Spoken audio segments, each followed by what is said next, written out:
All right, welcome everyone. We call this meeting to order. Let's do the roll call. Vice Chair Courtney. Here. Commissioner Francisco. Here. Commissioner Onat. Here. Commissioner May Folden. Not here. Okay, I didn't. Did you hear from her? Priya just wrote and said she couldn't make it. Okay, so. okay. Commissioner Peterson. Here. I've got a request to be absent by Kermit Appeal. I move to. Wait, accept can we this. still move it? Yeah. Okay. I move to excuse Kermit Appeal. A second. Moved and seconded. Those in favor? Opposed? Motion carries. I move to excuse Commissioner Oh, yes. Mayfield. Oh, yeah. Mayfield. Can I Yes. amend my? We can just do it twice. Yeah, dude. We can just do it twice. Okay, well, Okay. I move to excuse Commissioner May Folden. Second. Those in favor and those opposed, motion carries. Okay. And public comments. So on the list is Lauren and Marnie. You guys want to do this together or separately? No, we're here saying the same thing. Okay. I'm the taker, she's, Got it. I'm the voice. she's the voice. All right. Well, thanks for filling this out for us. Go ahead and Of proceed. course, thank you for allowing us to come here and make public comment. My name is Lauren St. Martin, and I'm here representing the Mountlake Terrace Rapid Response Team. We're in the process of developing such a team. Most of us, the spearheads of this team have been trained by the Washington Immigration Solidarity Network. And we are active participants in the Snohomish County Rapid Response Team. Briefly, Rapid Response is a group of local volunteers who show solidarity with our community by responding to ICE and Homeland Security activity to confirm that such activity has taken place or is taking place, to document as per our constitutional rights, and to support the family and community of anyone who may be detained, and to try and get them connected to the Washington Immigration Solidarity Network and the resources that they provide to people who have been detained. Watson is an immigrant-led organization, and we've been very proud to partner with them and to learn from them in this process. So why we're here right now is that we are trying to make inroads with our community and to bring people together in solidarity for our immigrant neighbors. And one of the ideas that we have had to do that is that we are trying to inform people of their constitutional rights to the best of our ability. And we were hoping that maybe we could work with and that we could support your work and partner with you and perhaps have a presence at the Welcome Week to help people know about their constitutional rights and help them know about us and the resources that we can provide to them as they get settled here. We've also been thinking of other ways that we might partner with you, but that's kind of the first on the top of our list, and we would love to have further conversation with the DEIC to talk about other ways that we might work together to support our community. Can you say something? Yes. So you mentioned that you're interested in joining Welcoming Week. Are they on the list? Did we? Not yet. Not yet. Yeah. Too bad Andrew's not here. I have the list, I mean, I'm happy to. Yeah. Well, Kermit's in the waiting Oh, Kermit's here. Likes to make an entrance. Oh, Kermit? Oh, darn. But you've already been excused. I take my motion back.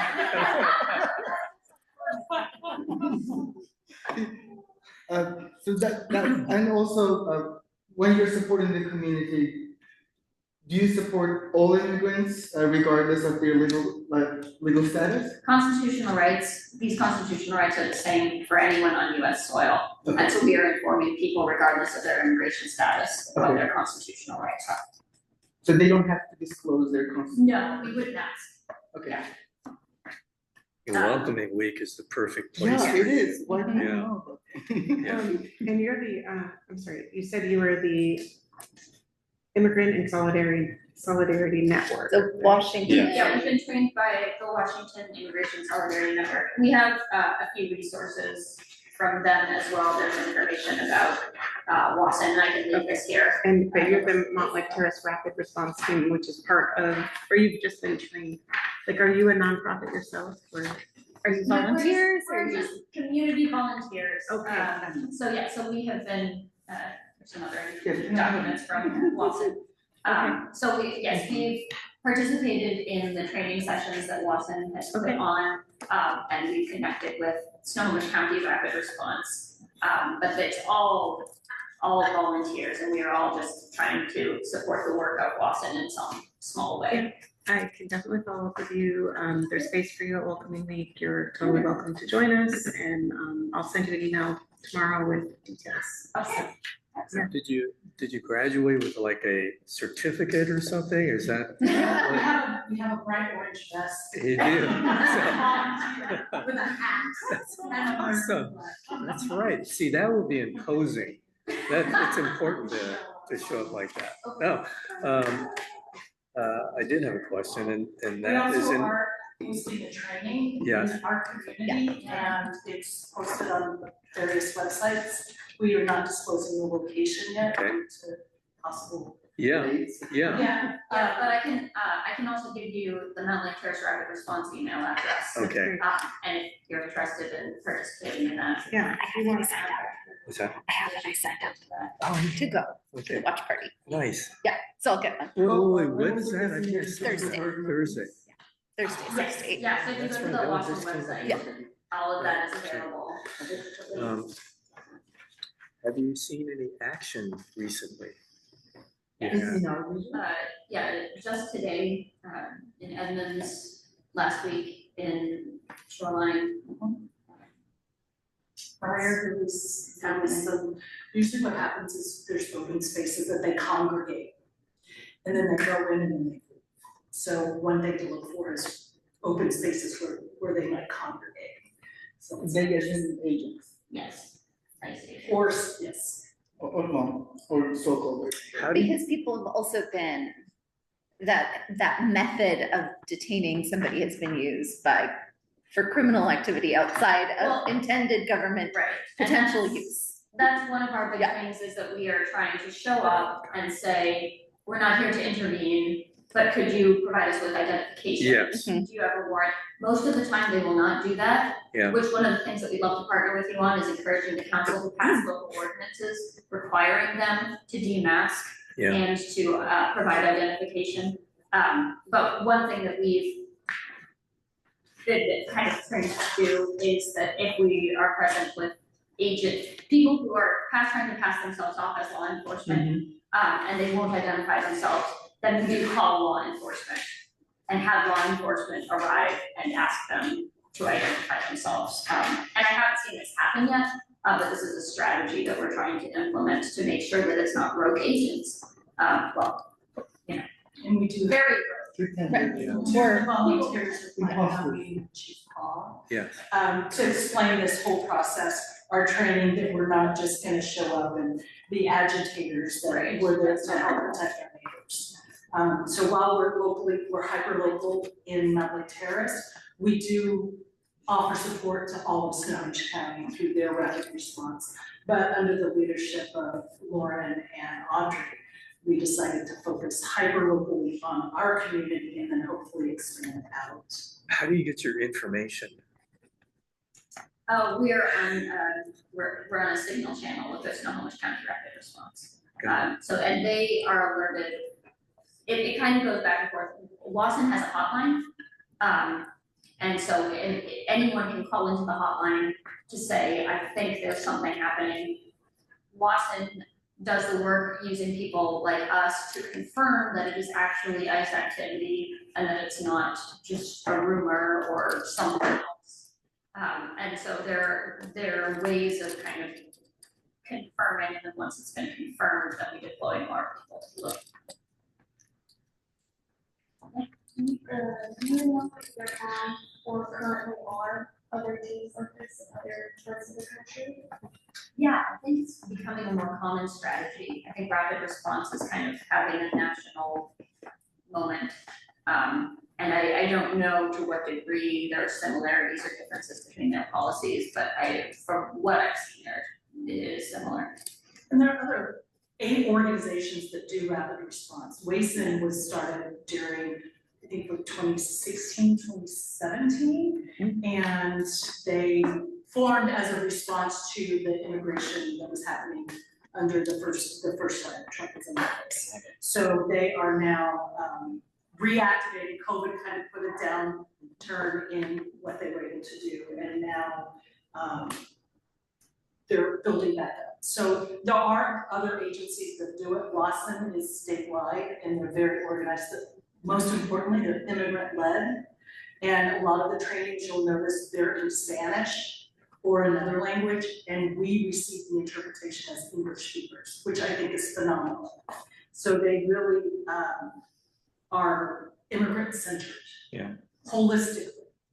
And it's not just about agitating and. Right, it's about protecting the community, and a lot of times that means less intervention. Because the people that suffer most when we get agitated is the people who are being detained. Well, thank you very much. Thanks for hearing us out. And we'd love to have you join us at Welcoming Week. And when I respond, I'll copy our chair and vice chair so that if you want to talk further about ways to coordinate and collaborate. So, Okay, awesome. Okay, Thank you very much. thank you. Thanks for making the time. Sorry. Can we amend the agenda? Yes, we are going to, we're gonna go after 4. Yes. Yeah, okay, so hoping you've read the minutes from our last meeting, looking for motion to approve.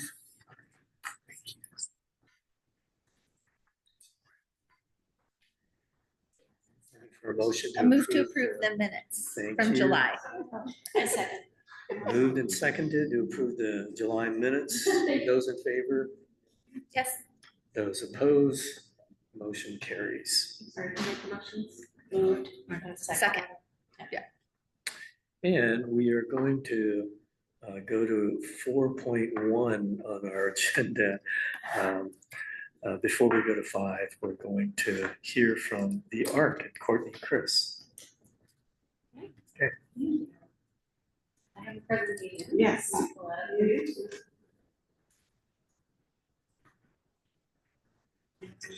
Yay.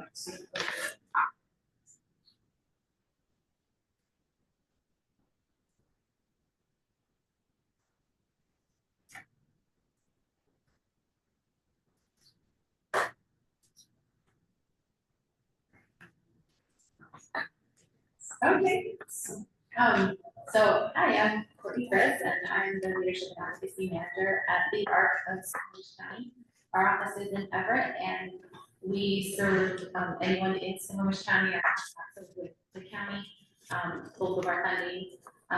And we have some other grants that cover things that our contracts do not. And I'm going to just talk about who we are and a little bit about what we do. Advocacy is my favorite thing, so this presentation is skewed that way.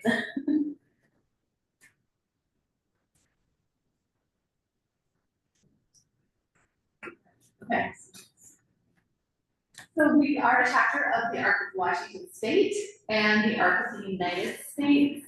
Both are highly involved in legislative advocacy.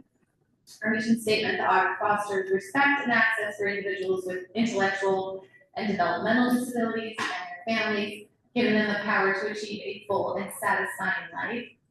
Our core values are people first, equity, community, self-determination, and diversity. To draw attention to the individuals with intellectual and developmental disabilities, we sometimes abbreviate that to IDD or just DD for developmental disabilities. And these are disabilities that are like cerebral palsy, autism, spina bifida, Down syndrome, other intellectual disabilities. I have 2 kids with Down syndrome, and so this is something that's really personal to our family.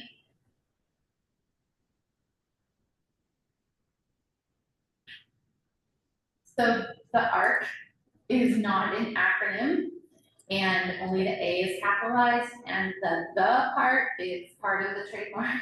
So the T in the is also capitalized. As I said, IDD, and it's defined in the RCW. Every state defines IDD differently. But as this is for purposes of receiving different government benefits. We also use the term self-advocate, a disability identity term used by individuals with IDD, emphasizing advocacy for oneself and one's access needs. And I may mention IEP, that's an individualized educational program that affects kids from age 3 to 22 in public school. As part of the ARC, we focus on equity, which we have targeted efforts to increase outreach to individuals with developmental disabilities and their families who come from ethnically and linguistically diverse communities. We have 2 folks on staff who are Spanish speaking, is their first language, one Arabic, and one Ukrainian and Russian. We also have access to the language line to help other folks. We promote systems integration, community partnerships, communities of learning and equity and social justice. Oh, I already said that. We have multicultural outreach coordinators. We have support groups and speaker presentations in Spanish. And we have an accessibility and language tool on the ARC website and it's the language line. One of our groups is Padres Unidos. It meets once a month online. Sometimes we have things in person, and it is led by Liz Golbion. It's a great group for parents to get together and support each other. So I do have flyers here and different little brochures, and I am happy to leave them all. This is what we do. We share information. Information. We connect people with IDD and their families to local resources. We offer, all of our services are free. We offer one-to-one systems navigation with DEA, which is changing its name to DCS, which will stand for Developmental Disabilities Community Support, and eligibility services, SSI, supplemental security income, housing, guardianship and alternatives, special education, IEPs, transportation, supported employment, special needs trusts, etc. So we have webinars that are on Zoom monthly with guest speakers who explain some of these topics. We have staff who can talk one-on-one to anyone who calls in, anyone who makes an appointment to come in the office to really do some individualized help. We have outreach and we share IDD information and support with local agencies, and we go to a lot of resource fairs, which I love because then we can just really talk to the community.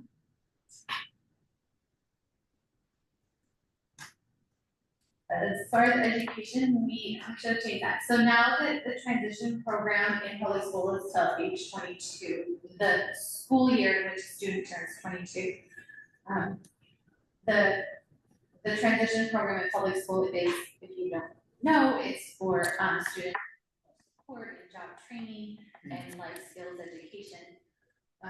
And we have a program called Transition Club where once a month our staff and a self-advocate leader brings a curriculum and game into the program for about an hour, hour and a half, works with the students, does a worksheet, maybe talks about goal setting or, some kind of skill people wanna work on, how to advocate for yourself, how to be aware of your needs, that kind of thing. And the students really look forward to it.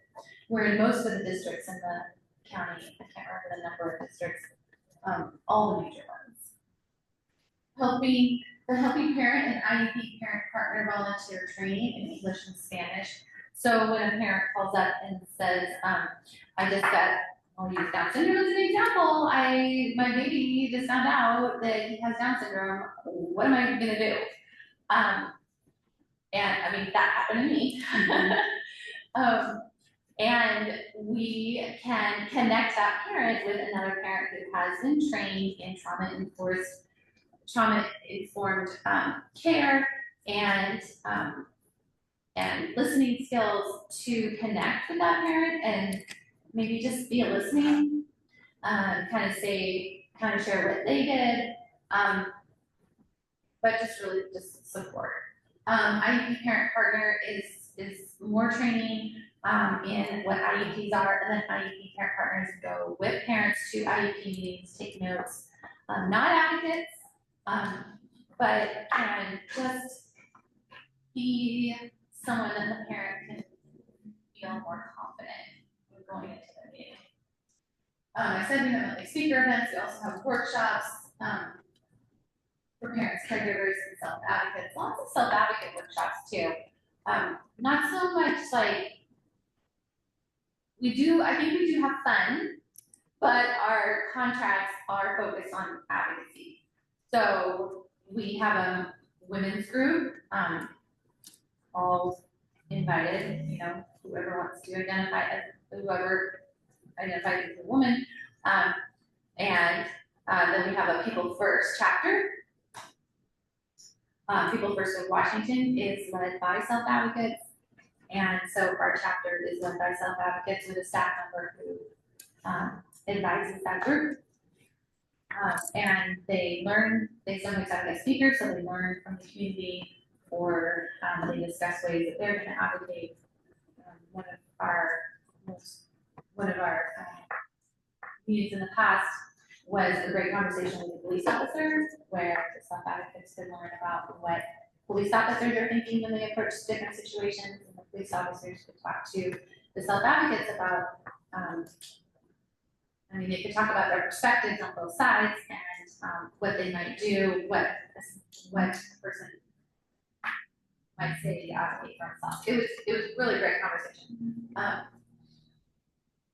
And we have housing workshops because a lot of questions involved. Where is my child going to live when?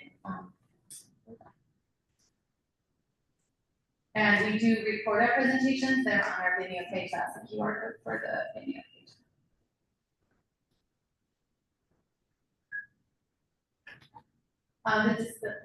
Our focus on disability access and inclusion. We have our training about supporting individuals with disabilities, and we have curriculum design for organizations, agencies, and local governments. We've given presentations to the county and different cities. We did give one to the Evergreen State Fair, which is an overview of the diversity of the disability experience, disability language, accessibility, and strategies for prioritizing respectful interactions with members of the disability community. There's a 20-minute presentation on the Arts video page. Some examples include not being afraid to say the word disability. For a while, it was kind of trendy to say like able-bodied or differently abled or something like that. But it seems that the disability community takes ownership of that phrase and is not afraid. And when one might not say disability, it kind of has a tone of that since you're afraid of disability, maybe you think disability is bad, that kind of thing, and language really matters. So I mess up words all the time. So also forgiveness is needed. We're all learning, we're all growing. And something that comes out of that, which I just want to mention, is the Disability Pride flag. I know in July we had Disability Pride Month. I really appreciate the city of Mountlake Terrace proclaiming July as Disability Pride Month a lot of cities don't do that. But there is a disability pride flag, which has 5 colors and the background, and here is a little flyer that explains what the creator of this flag had designed for these colors. I'm sure anyone could interpret it how we want, but this was the original thought behind this flag, created by a mother with 2 kids with autism, who are now, I believe they're adults now.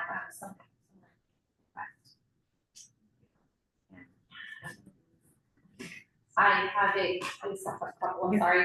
I found my library, Snow Isle Library was, last year was giving stickers away with that flag. So I have that on the back of my car, a disability pride flag sticker.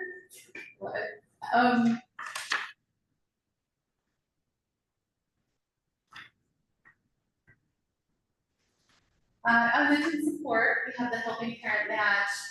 And school liaisons are also volunteers from the community who've been trained by our organization to help parents understand their own districts. Not someone who works for the district, but someone who can explain something fun in that district, maybe how the system is in that district. We have Mothers Network, Project Unidos, I mentioned, Father Network, Adult Caregiver Support, Caregiver Connection, Coffee and Conversations, and sib shops, which are really popular with the kids who have siblings with disabilities. So I have 4 kids total.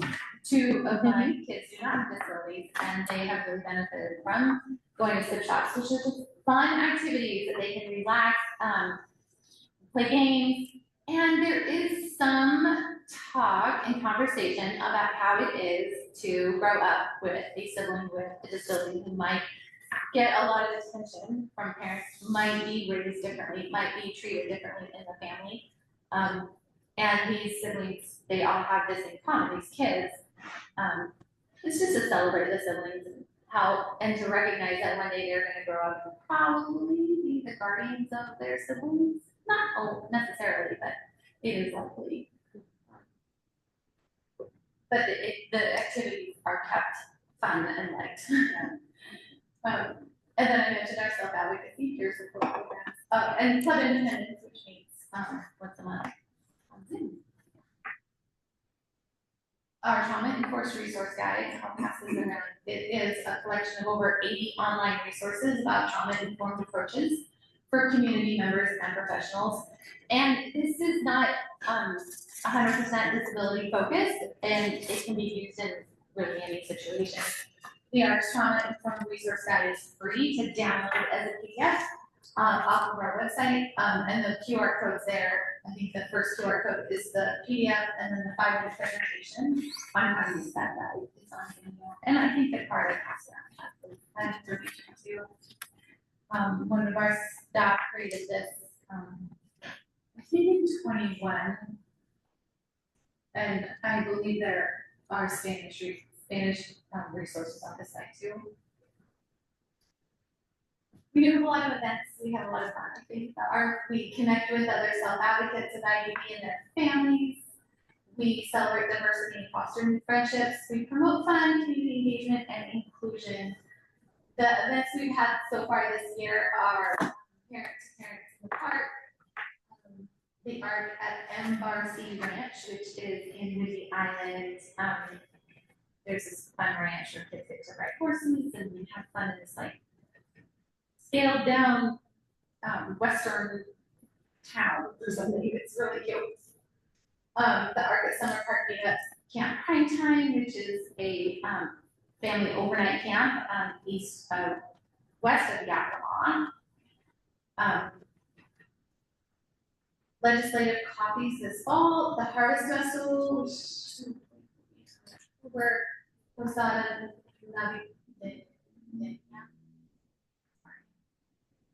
working on it. The Art Holiday Festival and Father's Network Poker.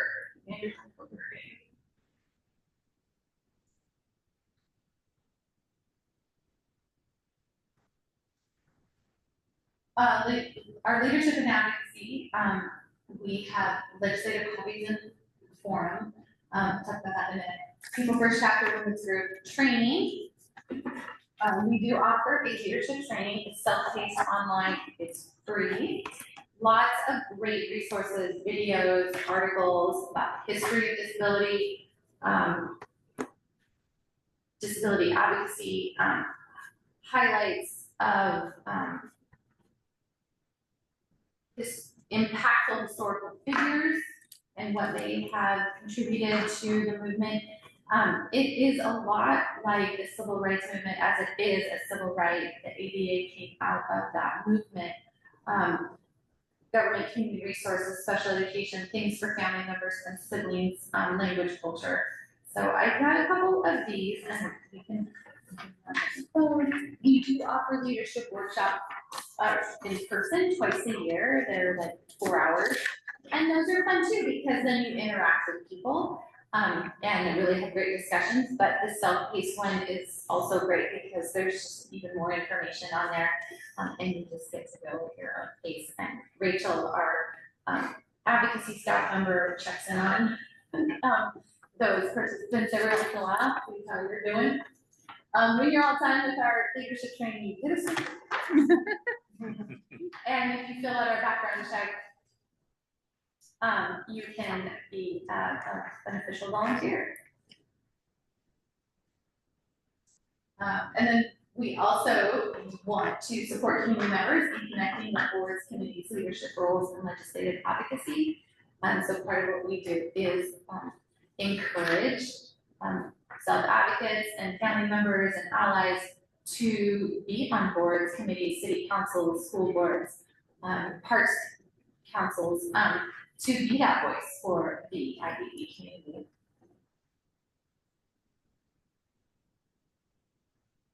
Well, I explained that. That's the QR code for the free leadership training. Also available in Spanish, because our one of our new staff, Spanish speaking, has been working on translating it, but also finding resources that are in Spanish, which is it is a challenge.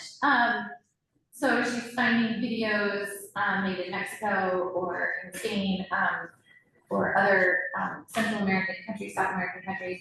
And it's a little bit different in other countries how they approach disability. So she's the work cut out for her. Our Family and Community Coalition meets once a month. We have it on Zoom and we discuss unmet needs affecting Snohomish County's IBD community. Anyone can come, self-advocates come, parents come, and it's just really open. We share what's been going on statewide, federally, what's been going on in our statewide commissions that our staff members attend, to just keep people informed. And then if someone really wants to work on a specific advocacy project, I can help them. Like one person wanted to work on more accessible sidewalks in his town. And so we partnered with him to work on writing letters to his city council. So there's just different ways to advocate for change. Legislative forums and copies. Here is our flyer about our legislative copies. So every other year we have copies, and then the other years we have forums.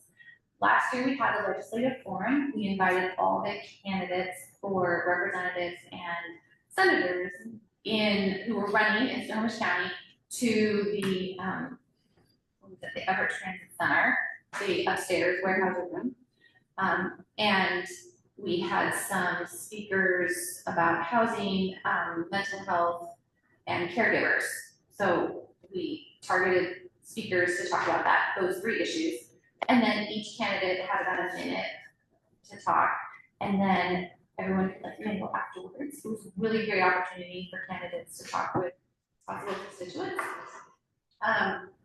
And this year, because it's not an election year, we have copies. And these will be 10 individual events where we'll have a host in that district say the 10th district, someone will host, and the representatives and senator for the district will be invited. We coordinate with them to hopefully find a time where they can come. And it can be virtual or it can be in person. Before the pandemic, I didn't work for the art then, but I've been told that legislative coffees happen in people's houses. Can you imagine? And I don't know if that's gonna happen now, but we've been looking at like coffee shops.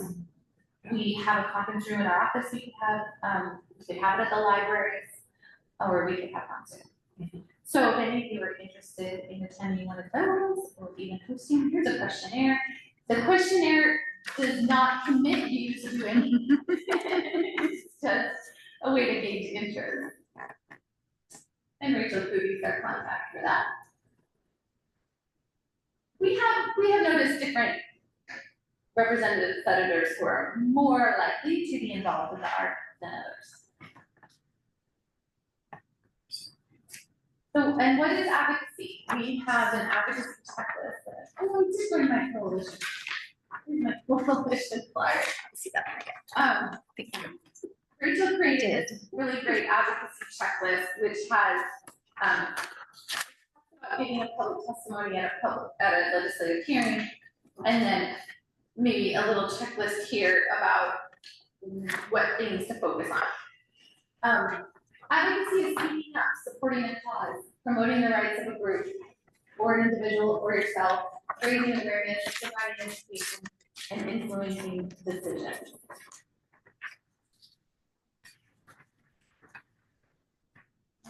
Oh, I was not on my thing. So often you're advocating for yourself. You're probably advocating for yourself throughout the day. And here are some tips. If the situation calls for it, keep it short and to the point. Attack the problem, not the person. Share what your story is because you're the expert in your story. Ask for a specific theme and follow up with a thank you. When you're advocating for others, it's important to listen to others' needs and goals. Be educated, learn the system and the rights, gather resources, facts, stories, and you might need to gather other allies as well. Prepare impactful speeches like an elevator pitch and show up consistently. So that advocacy checklist does explain like what points to really hit on. Sometimes when we do legislative advocacy, we only have a minute or 30 seconds to talk to a representative. If you've ever testified in a bill hearing, they sometimes start off the hearing by saying you have 2 minutes, and then as the hearing goes on, you get 1 minute, maybe 30 seconds. So you really need to be concise and aware of your words and your story. And at the ARC, we can help people shape their stories to condense them and make them impactful. Another thing that, this is the second last page actually, but I do have a few more things to talk about. We promote this, the use of Charting a Life course. The county really likes it and has it in our contracts. One of the things that we help self-advocates and families with this tool is the STAR chart.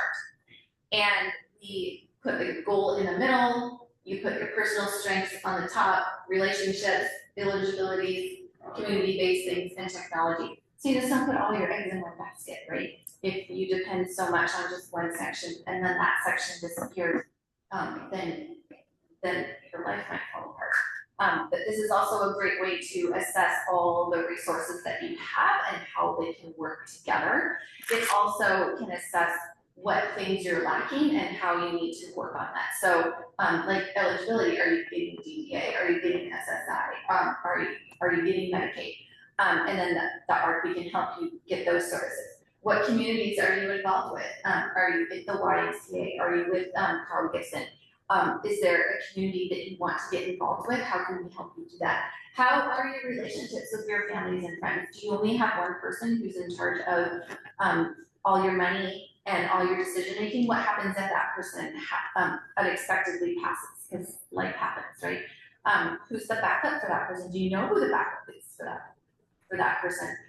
Who are some other people you could rely on? And then technology, do you know how to use certain technologies? Is there some more technologies that you want to learn?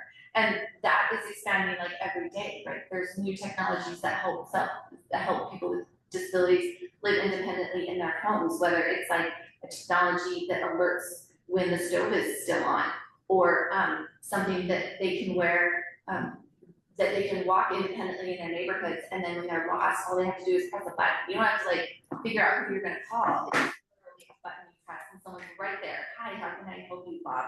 Where are you? And then can help navigate that person home. So there's a lot that's changing and expanding, and it's really exciting. And then, I mean, skills, what skills do you have right now? What skills do you want to work on? So these are great tools to work on with self-advocates and with families understanding individual potential. And I think this is great for anyone, disabled or not, to really figure out what your good life is. I also brought our September calendar of events. Keep copies of those. Our website is up to date, so there is a calendar on that. Here is our brochure. I think I have enough copies of those for everyone. And our special education resources. And I did bring a few of these. You can keep it. So there's also a website somewhere. And this explains the DEIC waivers too, in case you were wondering. And then Snohomish County that has ongoing a survey to ask how inclusive is the county. They want to know. So if you can take those, consider doing the survey. Jamie Cruz is our executive director. Elaine Kuby is our family support and education program manager. And as I said, I'm the leadership and advocacy manager. And here's Ali's. Or did you want does anyone have questions? I just want to thank you, and this is so timely. I think we all agreed that we were light on understanding the disability community and like where we need to work in that arena. And so appreciate you sharing, and especially felt like, you know, the right words to use. We're talking tonight about our diversity, equity, inclusion strategic plan. And I think we've had some different conversations about what the right language is to use, so that's appropriate. And I also want to just offer that that plan will be public soon, and I'll be sure to send it to you on its own. Okay.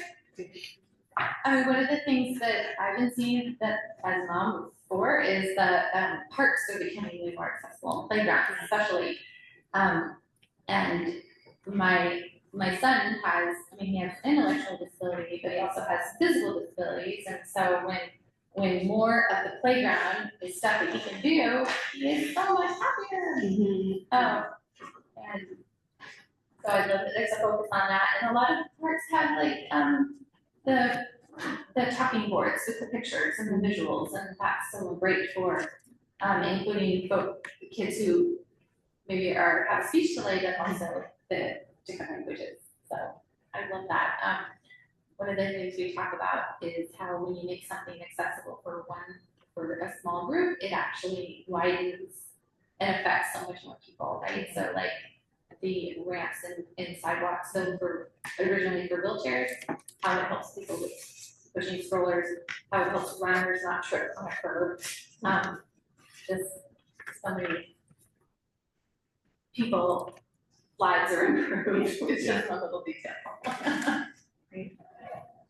Do you have a grade for Mountlake Terrace?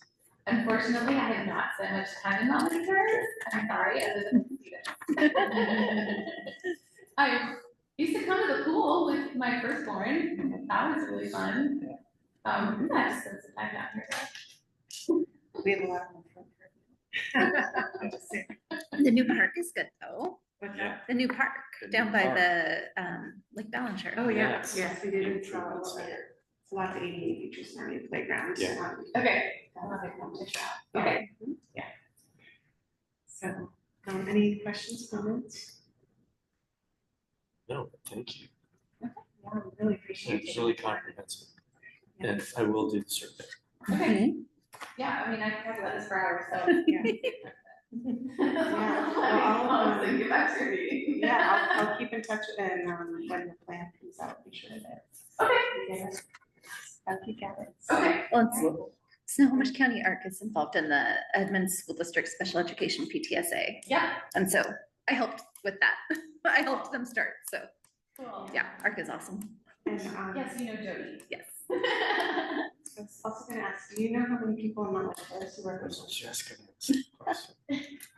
Not off the top of my head, I can look in our database. Yeah, we were, so we've been trying to do community conversations with different groups in the community to understand what their experience is like in Mountlake Terrace. So I don't know what the survey is like, the county's doing, but to just get an understanding of like what's going well, what are barriers, do you know what the city services are versus other services, and do you have challenges with that, with accessing our services and so forth. And so if there is a group of people from all represent, we would be happy to Host a coffee. yeah, host something, whether it's virtual, we've been trying to do them in person, but whatever works for people, so. I think we could send something out through our database specific to those in Mountlake Terrace addresses. I'll have to check on that, but you can send me what you want and we can, I'll ask if I can send that out, but I would think so. Okay.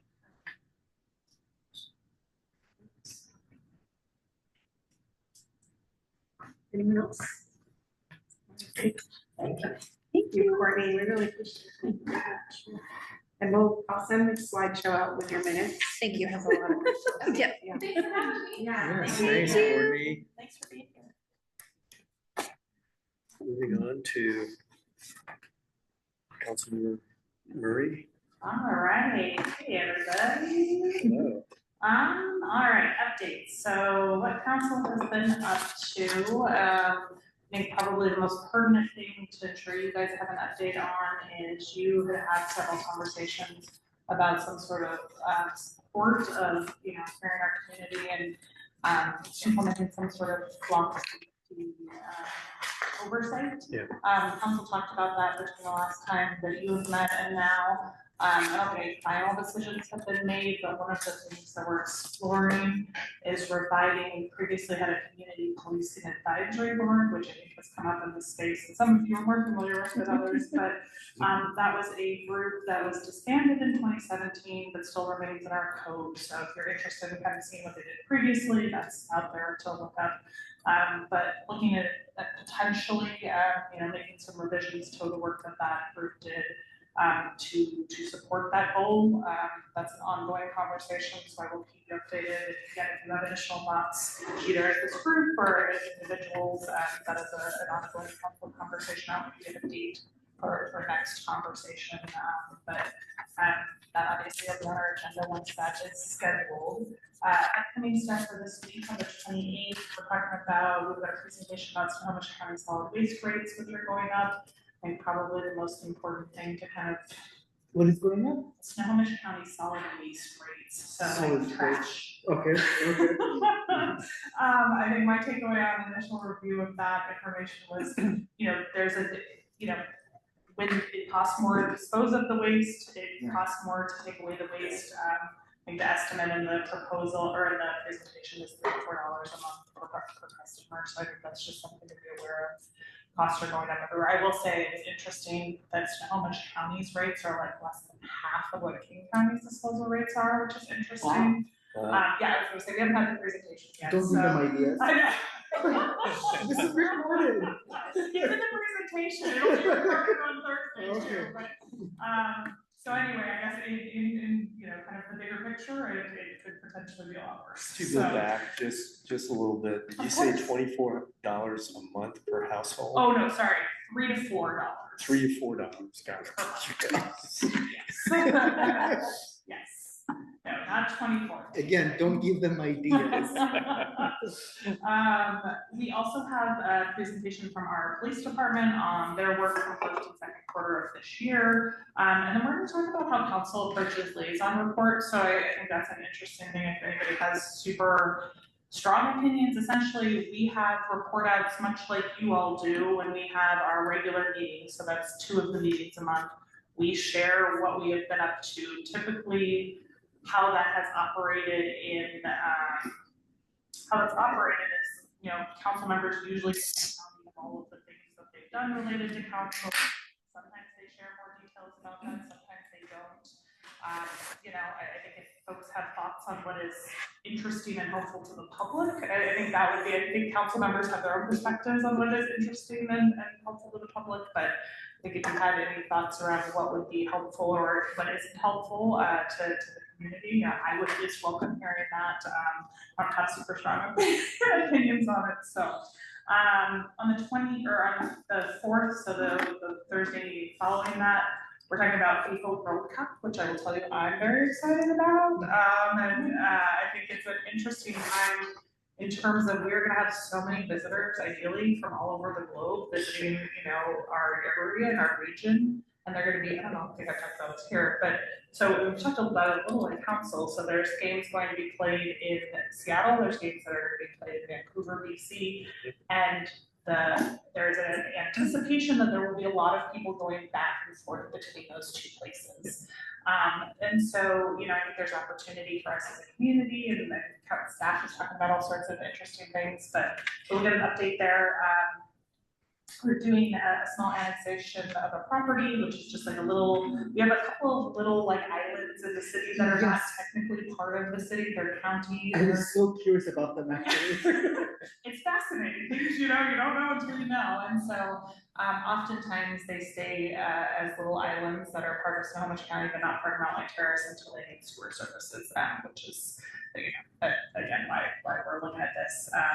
I don't anticipate that as a contentious thing, it is not typically, so. Otherwise, they're unincorporated Snohomish? Correct, so yeah, so it's, I mean, so they don't pay into city services, but they also don't receive city services in the same way at least that we all do, although there is sometimes support provided for them, obviously. Yeah, they're actually like one house. So Yeah. it's one house. It's one house. It's Until they're septic. Yes, it's fascinating, so, other stuff, you know, we've got some business license requirements, Washington State Transportation Funds review, this is all still tentative, so I don't have a lot of details. And then we're gonna look at public safety costs, which I think is something that Mayor Pro Tem Wall has been asking to better understand for a while, so those costs continue to go up significantly, which has pretty significant impact on our budget, so. Event-wise stuff. So what is increasing? Public safety, well, everything. Specifically, public safety? Public safety, and like, Like cops? I think what we're looking at in terms of that is like police services, like jail services, prosecution and defense services. I think it's kind of that bucket. Yes, public safety is very broad, but yeah, public safety specifically in terms of law enforcement.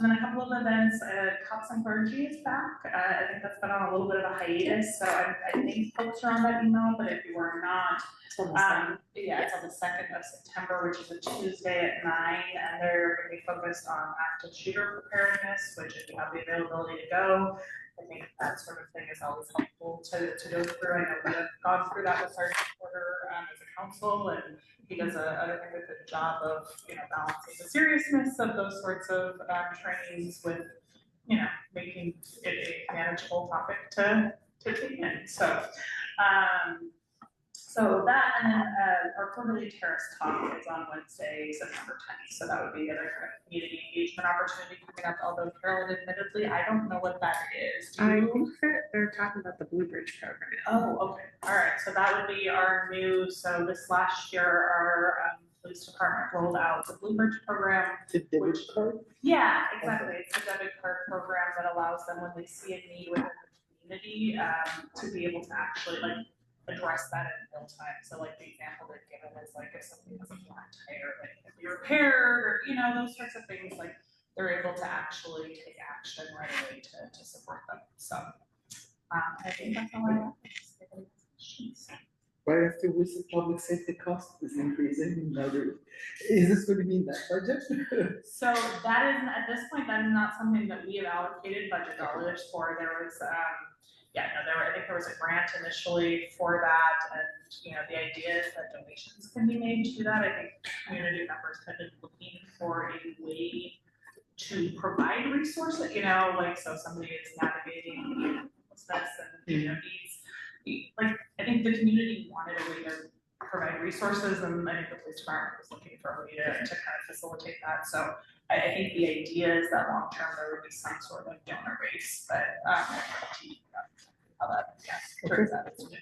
It's like helping somebody fix the light bulb in their car versus writing them a citation for it, or giving them buying a coat or a meal. Right, it is really trying to align with that Okay, community. Yeah, well, and to kind of, again, to build that community-oriented policing, Yeah. where it is we don't want to penalize you for, something that you're having challenge dealing with, right? Ideally, if we can help mitigate the issue, that's what we'd like to do. Yeah. So that gives them a resource to do that. Thank you. And community engagement planning? All right, so Benita, let's Yes. talk about the sugarcane film in partnership with our indigenous community. I have been trying very hard, and there is a change in leadership, and the incoming president is not ready to do anything until the district-wide staff person is back, because she's claiming to not have any contact information for folks. And so we're meeting with the student representatives to look at the proclamation, and the students might be a place to partner for the movie, because we need to partner with more people than just us to host the event. And because I missed the last meeting and I did all the commissioners watch the movie, and are we We fine with have it? all watched the movie, and we all think that I think that it's not something that we should just show and have no other activity, right? Like if people need a break space, or if they bring children and change their minds partway through, but they want to watch the rest of it, is and also not hosting an event for a group of people for information purposes that doesn't have the impacted individuals involved in the planning. Oh, that's interesting. Oh, yeah, that's a good call. Didn't think about that. Right. And I'm a quarter Native Alaskan, and I don't know anything about my family's heritage. So I've been talking more with Jennifer Herman, because she went and got her degree to speak her tribal language through Alaska, through connections. And so we are working on it. Jennifer and Liz are both at the fair right now. They do a big evergreen fair. So I'm just glad that other commissioners, we didn't have Yes. a commissioner who said no to the movie. Hermit and I both watched. We committed to each other to watch it before the last meeting, and we did it. Benita, Mhm. so when is the meeting with the students? Oh, that was the one that you had sent out with Liz. An hour before our, Oh, before So- the next yes, meeting. before the next Okay, meeting. So that's a deal, okay. yes. Should I be sending that out like as an invite? Or did I send? I guess You I- did send an You sent it. invite, Oh, I just sent it to Jennifer Herman and you. And- yes, Yeah. and she will bring the Oh, kids. gotcha. And I will follow Okay. up with Liz. And I think Emily was interested, so if they're still meeting during lunch during the school year, I think she's gonna go check it out. Okay. Okay. Got so the meeting with the student group is, September Yep, you have it. 17th. Sorry, I was on vacation and haven't recovered. But you were on it.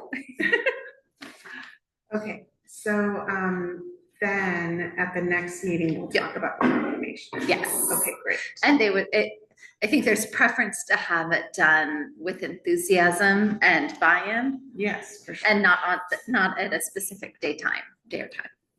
Okay, so, should I hold off on not having it in September? Like right now, it's on the agenda for the last meeting in September. Yeah. Once I will follow up with her. Okay. And say that we'd like to have this date. There was a lot of excitement and people joined at the school district proclamation reading. And they've been working on that for a while. So I'll see if we can. And I can regather. always pull it at the last minute. I just wanted to see Yes. what discussions were had. Okay. Yes. Perfect, thank you. Any other discussion on this? Okay. All right, event planning for welcoming week. We've got a great list of people I think I shared this last time. Yep. A couple more getting added. We added a coffee cart. That's a group from Panama Coffee. So we have 3 food vendors right now, and there's discussion about a blood drive, but I haven't heard the finals on that. Yeah, because Alex has to get the blood mobile from Yes. the Seattle office booked. The main thing is, we're providing a lot of tables and chairs, not for everyone. We didn't have enough for everybody, but we need help setting them up. So having a lot of people at the start and in the end would be great, and a few people just to be there during the event. You know, we don't need everyone, but if you want to take shifts, I can set up a doodle poll or something, or Yeah. would that be helpful? I can't say the whole thing, but Yeah. certainly. I blocked the day off. I blocked the day off, but I don't want to be there old. And how about the musicians? Yeah, are you gonna be singing? So, a friend of mine and I, like the 2 of us, we're performing. All right. We can't stop it. So we're just gonna stop in that corner. I'm just like busking everywhere. All right. So, but because the original plan was we want different variety of music from different people, like 1 or 2 songs. Yeah. We just said we decided 1 song, maximum 2 songs, right? Sure, I don't have any other performers, so. Well, I can't sing in 10 But languages. I might be able to recruit. We hadn't, I wasn't sure if you were on board, so I haven't pursued it that much, but, yeah, that's, like, we can totally provide a mic and a little. 2. Two. Minimum 2. The 1 for the singer, 1 for the player. Alright, so, And if you guys cannot find a variety of music, uh-huh. for each song I can play different instrument and switch the language. So you'll do 1 to 2 songs in 10 languages. No, like, well, if you get it, like, I will have to do like more songs, like, but I have to keep switching, but people will catch on. I think your neighbor over here is a musician as well. I know one musician. What do you play? Any brass instrument for me, but my friend had this too. Okay, so she can play. You're gonna play. No, like you're. Well, wait. Oh, you're gonna regret that. Hold on. If you both wanna talk offline and Yes. just let me know what your needs are, and like, I'll also reach out to some other people that might be willing. You could probably reach out to my band director, Fall, Darren Fall, I can send you his contact That'd be great. information. I'm sure he would be happy to send the jazz band your way. Wow. He is trying to send them everywhere. Wow. Yep. That's awesome. I mean, I think the focus was like immigrant culture music, but Well, jazz is is that- immigrant culture Oh, is music. that okay? Yeah, it's just old. It's just Oh, older. It was sort of like the poor black community. Yeah, okay. Since there they you go. didn't have anywhere, they couldn't go to white clubs, so they had to come up with their own music. Okay, well, that's the argument we'll make.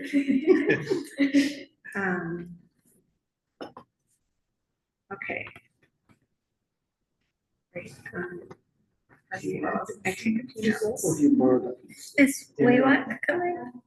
Yes. Okay. Yes. I believe so. Oh, they're there. The one with- It's spelled out. All right. Okay, the next thing are community conversations. So these are some outstanding groups that we had been talking about. I'm really excited about Ballinger Center. I just keep missing Sheila, so I need to just get on her and call her, but we've talked about it. She's agreed to do one.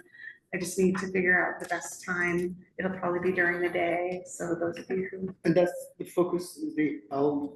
That was the, yes, senior center, yeah, elderly, and then, I didn't want to say Scott and him, but you guys.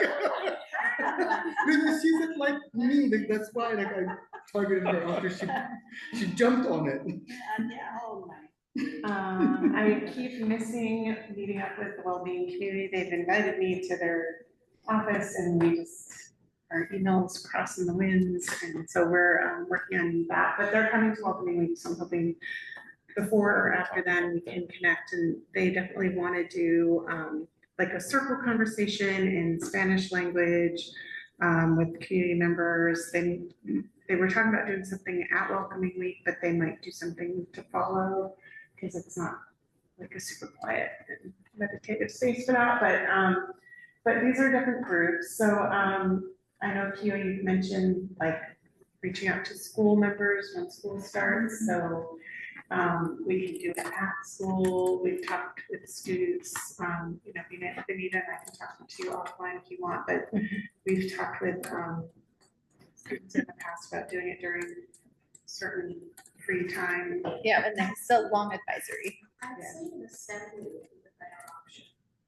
Because I know when we play at my school, we would occasionally have guests, like last year we had a baseball player or something. So there was a very famous sports person. They came over and gave like this inspirational speech about like sticking to your goals instead of things in other sports. But I know that it did stick with a lot of people, and if we did it in the long advisory, a lot of people would not pay attention. But these are full information. So it's more listening sessions than talking. It's us getting information from them rather So than us we'll ask questions. I providing. mean, still, Yeah. there's gonna be a lot of people who don't pay attention.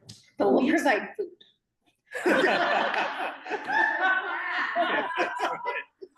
I'm coming, when is it? Well, there's also a new principal and There is a new- vice principal, assistant Yeah, principal. new principal. There's new both. Yeah, they're both new. Maybe Both- what They've we both do been in the district. Is have a call or like a little separate time to talk about strategies. Because we've tried like for 2 years to do Yeah. this, and so, but also I don't think you've had a chance to participate in a community conversation, right?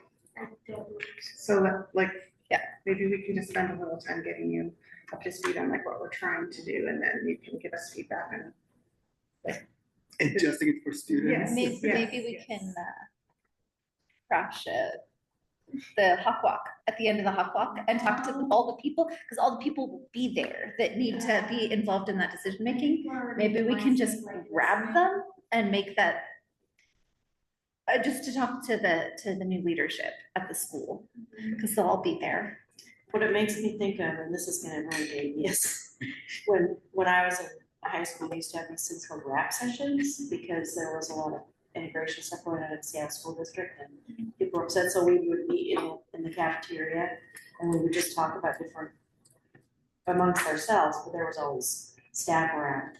But basically, that's what these community conversations are for. Yeah, the discussion, you know, and we sort of guided discussion, but.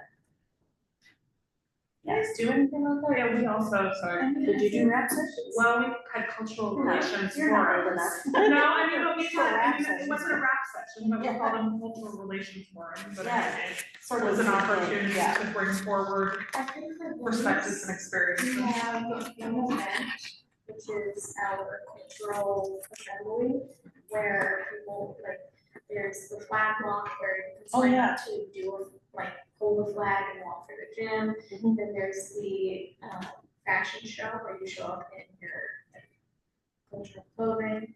So But it's not really a discussion type. it's not only a discussion, Thing, but it's yeah. more a awareness thing. It's showing all the different cultures in a school, all the different people, like how diverse the school is, it's exposing people to different cultures. Right. And then the clubs are where those discussions happen. The student unions, so we have the Hispanic student union, we have the Asian student union, Black student union, and we also have the DEIC, which is the Gender and Sexuality Alliance. See, where- they changed the words, but yes, I know, it's not what I think it is from when I was in school. I think it is Yeah. essentially the draft sessions that Yeah. you have, just a bit more separated and more pinpointed on what specifically they want to talk about. Well, we do have sort of some guidance that we use to in community conversations, but yeah, you'll learn more about them too. Maybe we can set up some time after this meeting to figure out when we can talk in. I mean, I can also use like, information. Yeah, I'll send out something to connect. So I put, I guess, Scott, I don't know if you're the best person to reach out Yeah, to I the can, West African Center. I know we had spoken before and William felt like they weren't ready, that we needed to do some more work with them to build trust before they would have a conversation, so, I think they're ready. okay, Yeah, all right, I'll get out there and talk to them. For the family one, who's Sally? Dr. Guzman at the. Oh, Dr. Goodman? Yeah. And for that one, I guess the discussion will come up, how do we define a family? Because, you know, in the United States, right now in media, when you say Yes. family values, Yes, it has a specific narrow meaning. yeah, I think it's identifying community members in Mountlake Terrace who have kids in the school district, because Yeah. that's who she can reach. That's who actually- she can help us reach. so we tried one. Yes. And it failed, Yes. unfortunately, so we just want to reschedule. Okay, Yeah. that's a good definition. Yeah. Thank you. And then, And the New Soul Church, it's is a it? Vietnamese base. Oh, cultural. the This Vietnamese is that. community.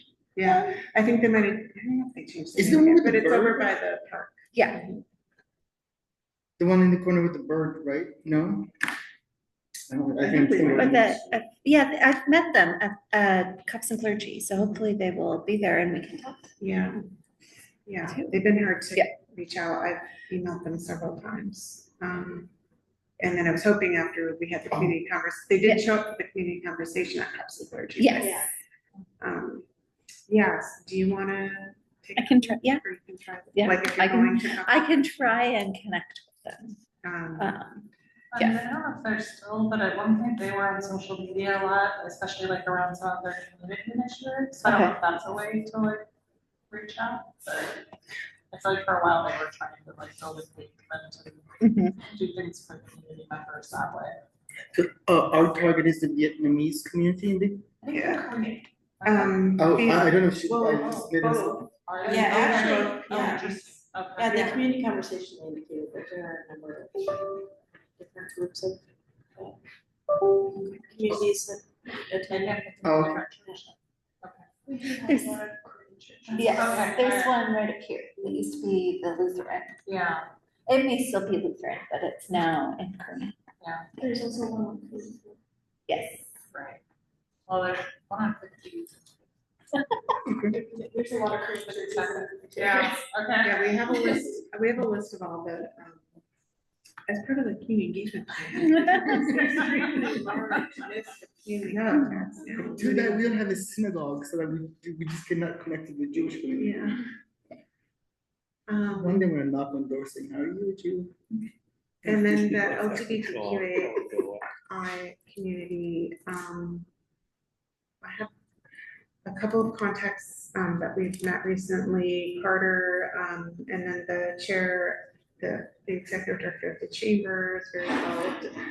You know, there's an affinity group at school, just wondered if we should invite some of the key people that we know and ask them to bring people together, or if you have any other ideas. Just a wide variety.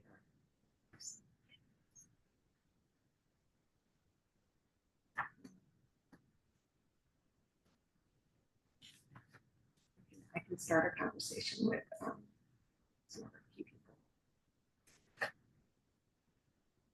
Any other groups or ideas? There was one visitor to our meeting from the Ethiopian community. She Oh, lived in yeah. South Seattle, but was connected. Do you remember what I'm talking about? Oh, that came to our meetings? Yeah. Yeah, So nothing came out of that. She never reached out. I I don't know if we have Ethiopian community at Mountlake Terrace. I think we do. yes. We do? Mhm. I'm still waiting for that stupid restaurant in Linwood. There's an opening. I'm telling you, last year, we have a very, like, Yeah. a very large percentage of it is Ethiopian. Oh, okay. So Yep. so we do have a community. Okay. Yeah, I can reach out. Oh, or maybe the Black Student Union can help us if they reach out to their parents. Mhm. I'm sure every of the student unions would be happy to do more activities such as this. Who's that?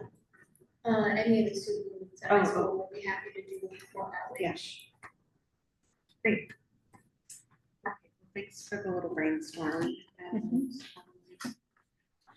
just ask around. Right now, there's nothing on the books. So. Right, so we have proclamations and added them to the back of the agenda, and please feel free to read them. I really like the welcoming proclamation. You want? I really like the welcoming proclamation. It might appear a little, it might be perceived as a little long for the listener, but I really like it, so I couldn't figure out what part to cut.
After the second whereas, during welcoming week, our community will come together to find common ground, seek similarities within our different cultures and perspectives, and deepen our commitments to building a stronger and more resilient.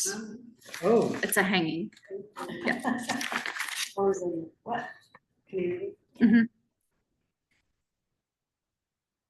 Are both of these gonna happen on the fourth? Yes. Okay.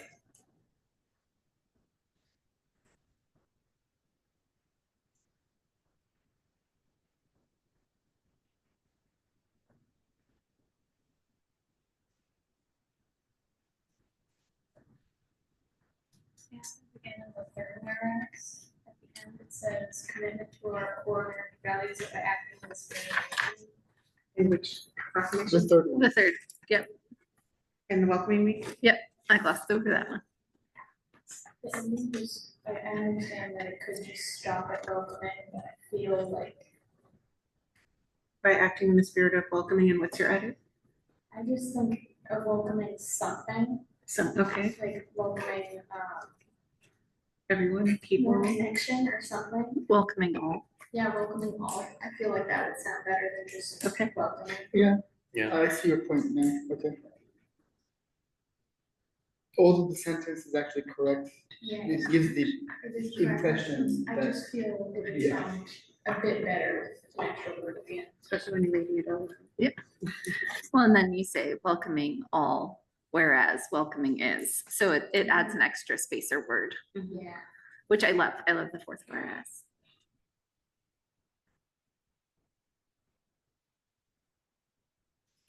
I really like this count.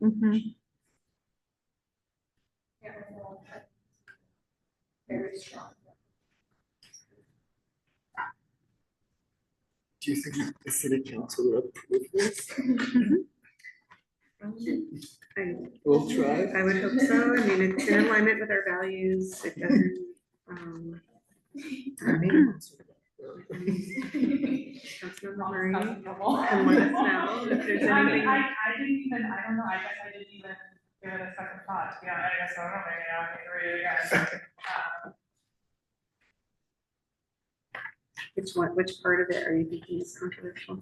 not controversial. It might be perceived as a little too welcoming by certain people. That's all.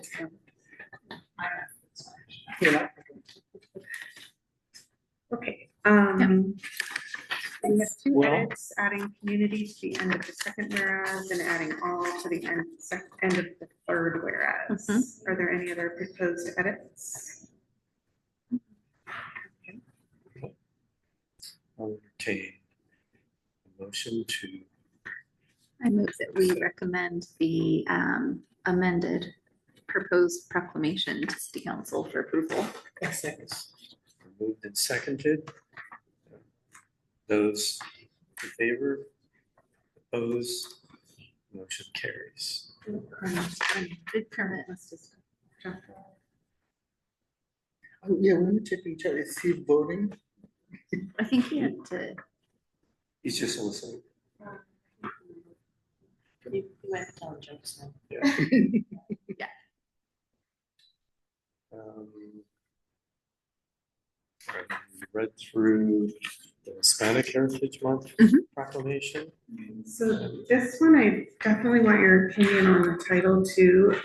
I think nationally, it's called National Hispanic Heritage Month. If you want to add Latino, that's up to you. We do mention Latino communities throughout, so. Hispanic and Latino heritage. I'm not opposed to it. Well, we That's mentioned qualified. it throughout the document. Yeah, and the document has a clear separation between the two, so I think the title should also.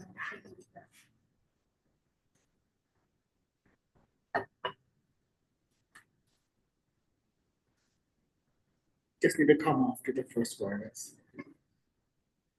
Oh, yeah.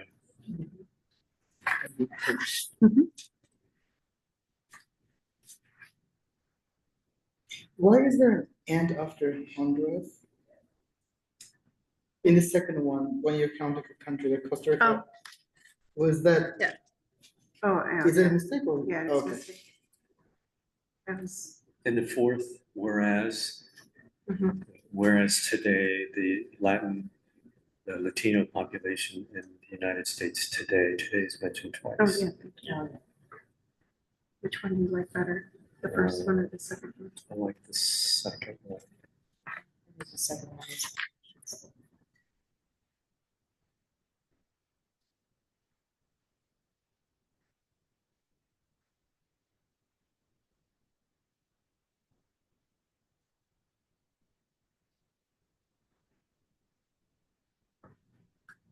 I was looking at different proclamations in the state version uses Latin with an E at the end.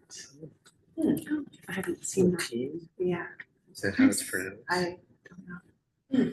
I was wondering about Latinx, It's just, but I know there's feelings about. yes. Yeah, I vote for no X. Yeah. Again, this is kind of pity, but for the 18.9%, let's say either 18 or 19. Yeah. It's just too specific for proclamation. And then, oh, sorry, and then the last one says percent, but the other one has a symbol. That's I- what I Uh, There's a symbol in the word. I don't have I prefer symbol, but I think American writing style differs. I would also say the symbol, just because it looks easier when the symbol is there, it looks less Yeah. clunky. I don't know what Chicago manual says. It says, spell it out, but I don't know Chicago manual. I like numbers. I'll make them consistent.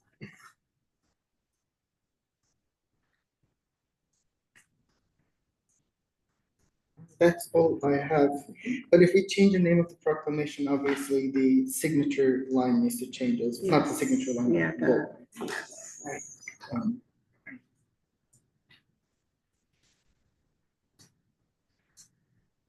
All right, is the content appropriate? Is there anything else that you would like to say? I don't see anything controversial here. Anything more about our community?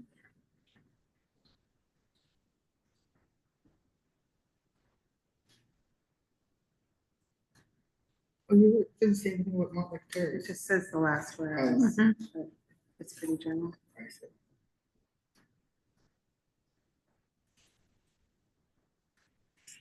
And that's okay, we can talk about who we're gonna ask. Yeah, that's what I was wondering.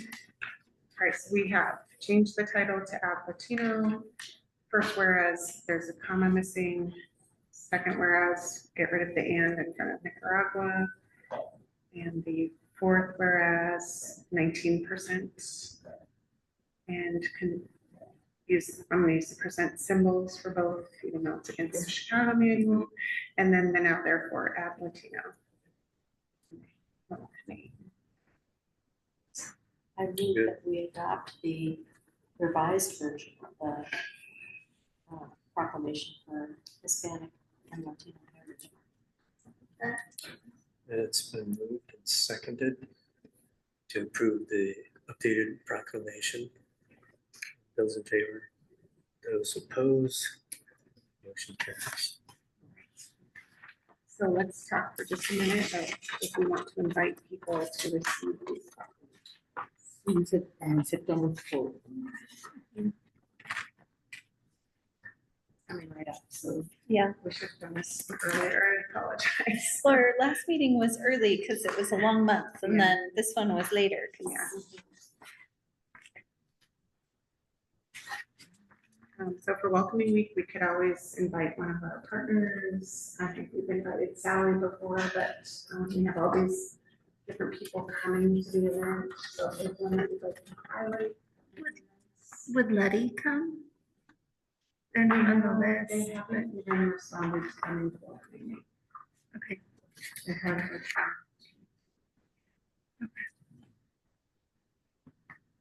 So we're talking about who should receive the welcoming week proclamation, is that What discussion? about the Edmonds School District, Mountlake Terrace Elementary is a Spanish immersion school now. For ability for national Mhm. Hispanic month. Yeah. Okay. Oh, were we talking about welcoming week? Yeah. Oh, sorry. I mean, well, I like that idea for the Hispanic Heritage Month. I know somebody who's there, I will ask. I do think that is really good. Okay, so MLT elementary. Yes. And are you thinking of like the principal or somebody else? Yeah, they have a new principal and maybe one of their new teachers too. I will reach out and see. Okay. All right, and then welcoming week. Well, I'm the only immigrant here, so I think I should deserve it. Okay. I don't feel welcome yet.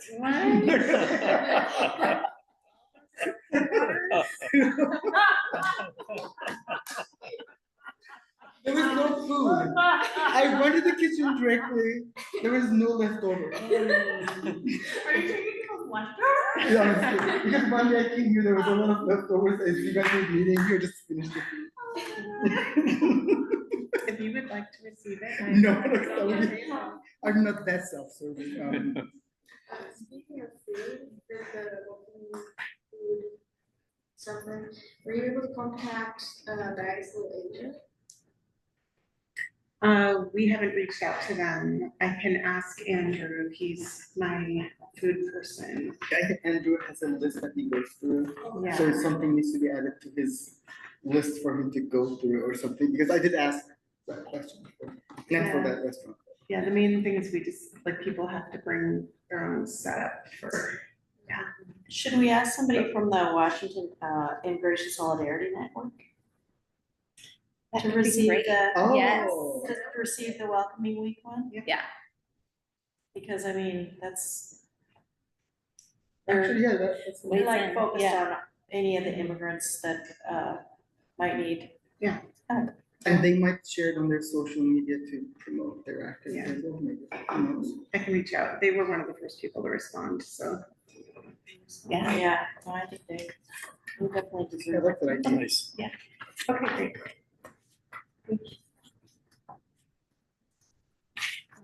think we are, Recruitment. well, yeah, there's so many things to talk about. I'm gonna fly through this. So, sorry, some of these slides are new. Just to review, we talked about community ambassadors when we talked about the community engagement plan. So we framed it up, they'd be a committee of this commission, and you would select the members. And they would support you, the staff and the city council, like any department who has, some kind of outreach, they could help support. They'd also help us build trust and relationships in the community like we've all been doing. And support community conversations. The way we framed it up in the plan was that we would have a standing item on our agenda called community engagement instead of event planning. We might separate them out or something. So they could actually participate in that part of the conversation. They wouldn't be officially part of the commission, so they wouldn't participate on the rest of the agenda or vote, but if they wanted to chime in early in the meeting and kind of hear what's going on, they would be welcome to do that. And then we do some training to onboard them. And there's a time commitment of at least 4 events per year. We are planning to start recruitment in September so that we would have applications for you to review by your October meeting, and then you could decide what the interview process looks like. And hopefully they could begin in November, depending on the interview schedule and everything. But we are not interviewing. Or is the city council interviewing? No, No. because you appoint the committee. Yes, we- It's a committee, it's like, Okay. so like, So and the city yeah, council doesn't get involved? Because they wouldn't be a commission. Okay, They're a committee that we're sponsoring.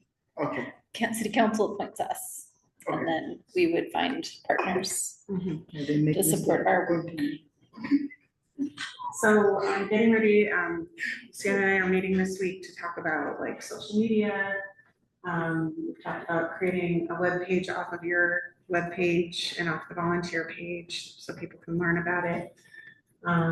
Creating a press release and flyers. We'll definitely reach out to all the candidates who did not get selected for border commission. And if there's something else that you think we should do, please chime in. Will the flyer material or the press release be available at welcoming week? If community, Yeah, Members. we can have Yeah. materials ready. Yeah. because that might be a good place to connect. Yeah, it's quite often on the table, so people come, so, how can I help? So for the application, I don't know what kind of questions we're gonna ask, but maybe once we read the applications, we might be like, oh, this might be a good idea for us to be involved in if we don't select them. Yeah, and I didn't put a cap on the number, so I think that's something for you all to think about. And also based on what people say their commitment level is. I mean, if someone can really only do 4 things a year, and somebody else can do like 100 things a year, I think it kind of will. Yeah. What are you implying? Like, are you comparing her to me right now? No, I think you and I do all the things. Anita actually does 100 things. Yes, I know, like, I don't. During certain seasons, you're way busier than I am. Yeah, March, I hate. But I'm also willing to put a cap on it if you think that would be wise. So just let me know what your thoughts are. In reference to board commission candidates who weren't placed in our select, like who weren't selected for something like this, can I make a recommendation right now? For Dua Almond, she applied for this board Oh. and interviewed for this one. Mhm. She's very active. She is a great person. She has a lot of contacts. And I think she would just be a great choice for a community ambassador. Yeah, just be sure to encourage her to submit. And we'll email her too, but like definitely talk to her. Yeah, let her know that the selection committee thought very highly of her. We only had 1 spot, but yes, I would second that recommendation. Okay. Yeah. I did see she was selected. Okay. So we're good with the purpose, the time commitment that we've mentioned, having an agenda item that they can listen and speak to, the recruitment period and process. And then, I didn't talk about You said recruitment will start September 1st? recruitment will start. Yeah, because it's like Next week. Yeah. Yeah, okay. Hopefully, I'm gonna meet with Sienna on Thursday, so, so this is just a draft of criteria, we have time to flush this out, we can talk about it again next month. But really we would want them to be in alignment with your commission's goals and values.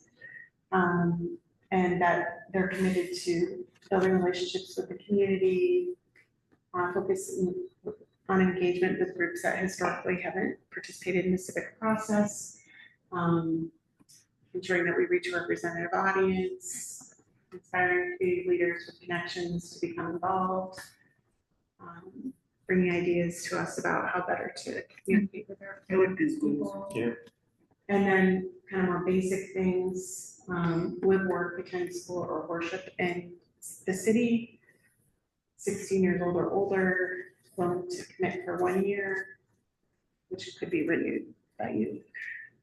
For the commission, we have to live here, right? But the community, they are more And relaxed. that's just my draft idea for you to consider. Well, students a lot of times don't live in Mountlake Terrace. Yeah, students like can to- also attend school.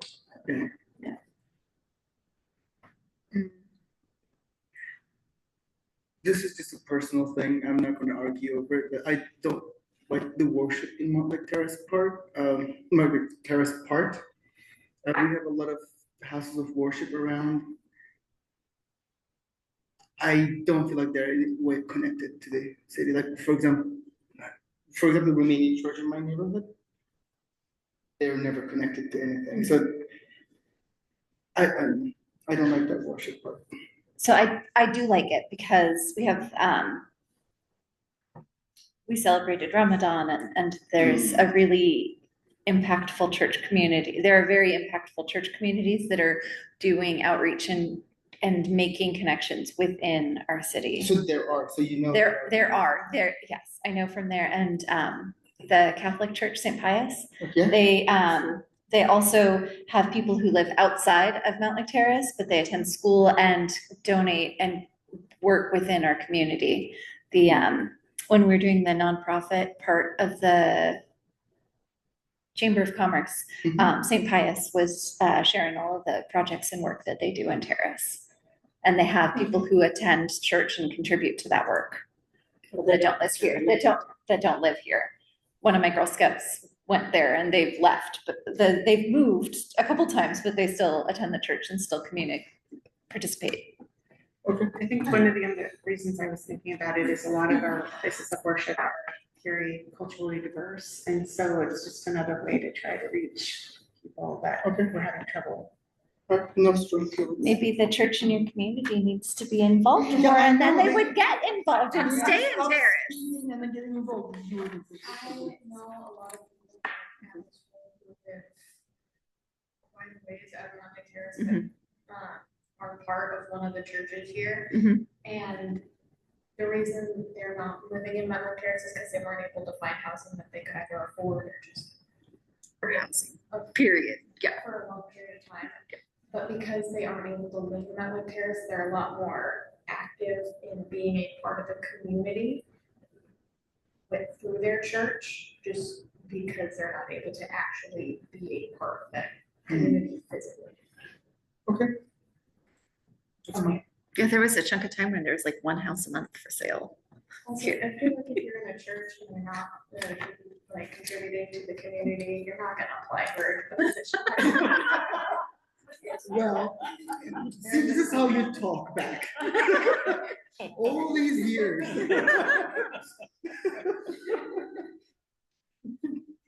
I know what you mean, though. Your point is well taken, because I There are think, some people that wouldn't be interested in the community.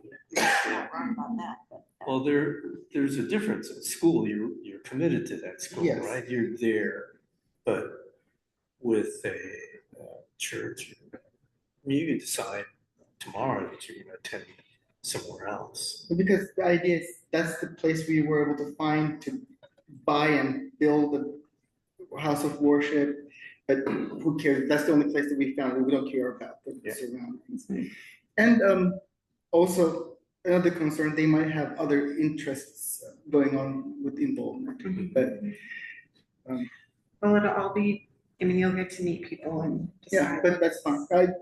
It's not, it wasn't a strong opinion. Right, thanks everyone for the great conversation. All right, we don't have a lot of time left, but I do think this is really important. Would you all be willing to stay longer than 8:30? I'll find some food for you. Oh, I was literally just going to say. Do you have food? Nothing to go scavenge. Your snacks.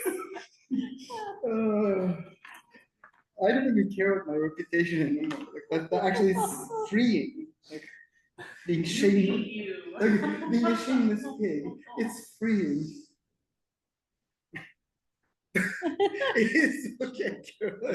She's literally. Yes, To keep you longer than you Just get him a spoon.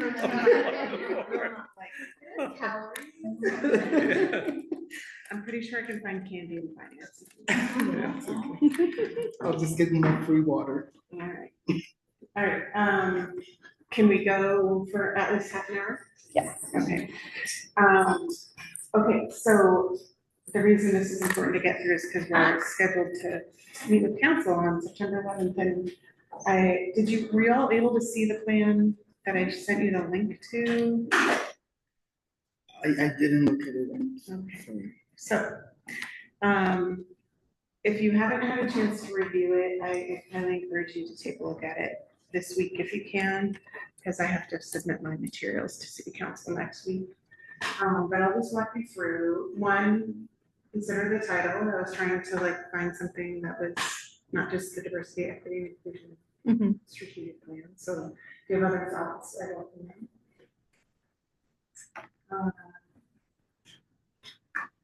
I had a question. I was trying to acknowledge all the folks involved, and I'm thinking we probably should add all the diversity, equity, inclusion commissioners from 2020 and forward. Yeah, from inception, yes.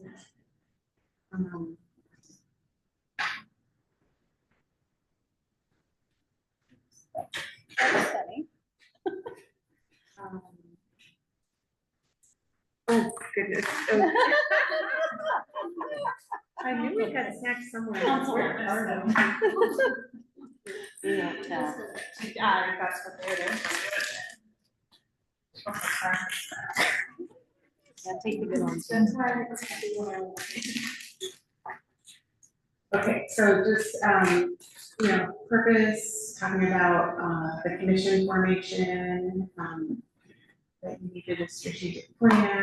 I'm working on the demographics section. I forgot to include it in the version I originally sent to you, so sorry.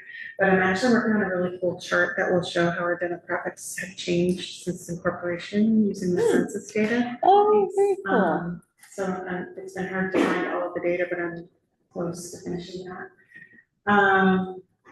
So just background on the methodology. So just talking a little bit about the council. At first the commission tried to do the work themselves, and we'll talk a little bit about that in the next chapter. About there were community conversations that were held back in 2021 during COVID. There was a survey that was online, and then council allocated funding, and the commission decided to use it to do strategic planning and training. So all of that is captured there. For the internal analysis, and there's an appendix with all of the actual data, was the retreat that we had with the agency, the employee survey, stakeholder interviews with the leadership team and council, the policy and procedure review. And internal analysis for those listening sessions from 21, the 2 different online surveys, these conversations. And then the next section is a summary of all of that data. So the first part was more like the methodology, and then we summarized all of that data. And we've seen all of this in different ways. And there's an appendix that provides the internal and external data. But I did try to summarize it here.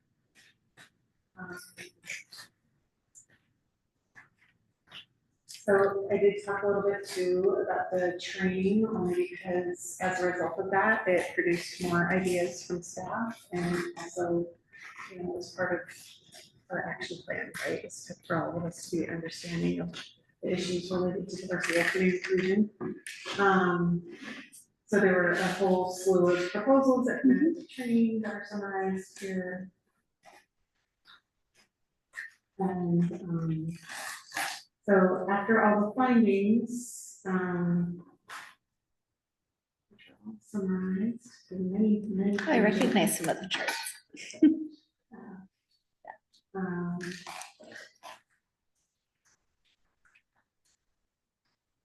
So lots of explaining of the data, and then we have the action plan, which I've shared with you already, which is the meat of the document. So, I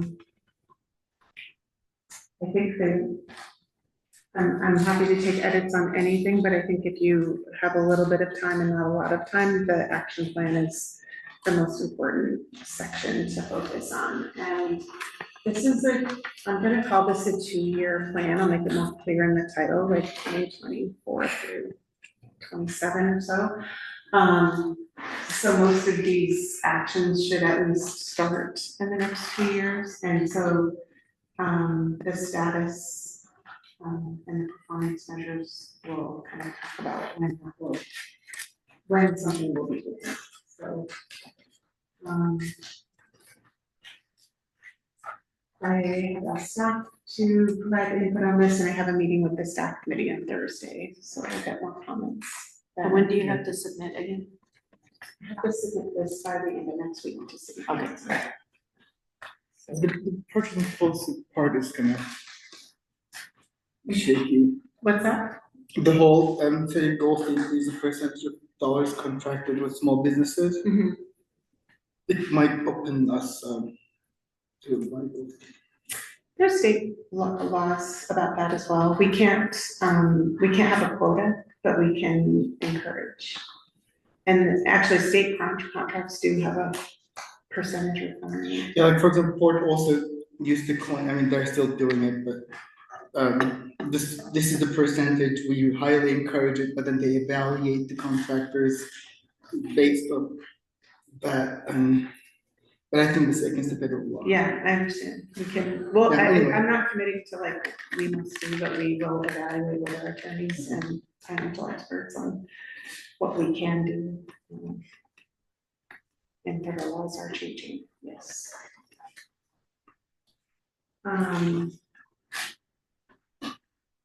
Yeah, if you wanna edit the text for that one, just let me know. So, let's see.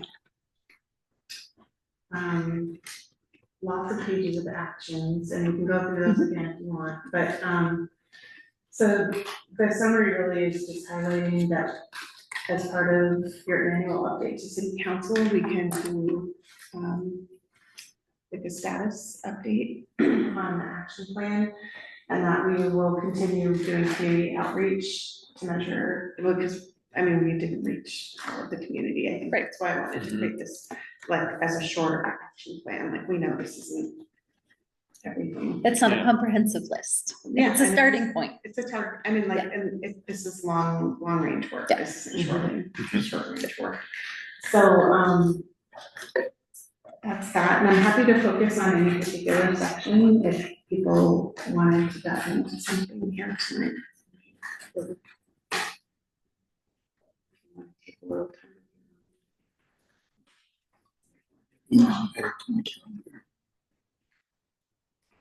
I just wanna mention, I know we've talked about this before, but, I just want to say clearly again that the council has made a commitment to diversity, equity, and inclusion through their ordinance that forms this commission, and that this plan, I hope, is in alignment with that, and that we will not receive federal funding because of these things for anything moving forward and under this administration. So, But the council is okay with it.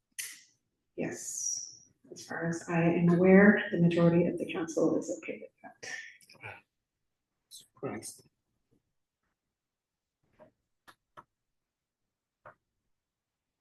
And we don't have federal funding we're gonna lose. That's always questionable. Yeah. Is there federal funding committed that hasn't been made? We yet? have a federal project ongoing right now. Yeah. In fact, veterans. Yeah. Most of it's been built. The bill's been paid.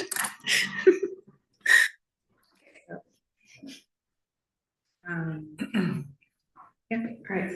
If there's no other discussion, I was hoping to get a recommendation, but it sounds like a lot of people still have some editing and reading to do. So I think what I will do is let the council know that when I receive all your comments, that we've incorporated them and addressed them and let them know what that looks like. And then after the, I was also proposing to have a public comment period. Who messaged us? So the council presentation is on the 11th, so I can have, we'll have the plan posted by then, so we can launch a public comment period for a month or so. And that would just all be online. I think we've done a lot of outreach and promoting this through social media and press release and so forth, and having a way for people to comment online would be ideal. We could do a short video to promote it. If anyone wants to help me do that, I'd be happy to do that. And then we would, at our October 15th meeting, we would review all the comments that we've received. And I hopefully will have an edited document for you to review, a red line document, and I would want a formal recommendation at that meeting so that we can go back to council on November 6th with your recommendation. Does that sound reasonable? Yes. So you want our feedback by when? By tonight. No. Yesterday. End of the week. got it. Yes, I've got to incorporate it all into the final document and have it posted for council next week. The end of This week. The end of this week. Yeah. My attention. And so span's I not sent very you, good. Yeah. I sent you a OneDrive link. I don't know if it will work. It's sugar reverse. The OneDrive link would allow you to redline and make comments, but you could also use the PDF. If you download the agenda materials. You read it and just send me an email. You can just send me an email with your comments if you'd like. So Which email is it in? there's, I believe I sent you, it would have come from like Carolyn, who was sharing a file with you through OneDrive. It's been a while, hasn't it? Yeah. I mean, I know I looked through it once and I sent you a couple. I think, didn't I send you a couple of comments or something? You might have on the action plan. Oh, maybe it was Yeah. actually. Oh, if you search for Carolyn shared, it pulls it. February 25th. No. Oh, wait, how is that? My Sorry. birthday. Oh, that's the presentation, sorry. I'll look for it again. I'll send you another. No, I'll resend it to you. Thank you. Would you like the editable version or a PDF? Whichever's easier. Maybe that, yeah, maybe a PDF. Yeah, PDF.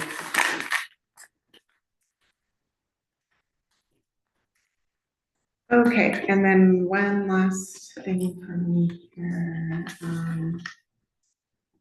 So both you and the staff committee have expressed interest in meeting.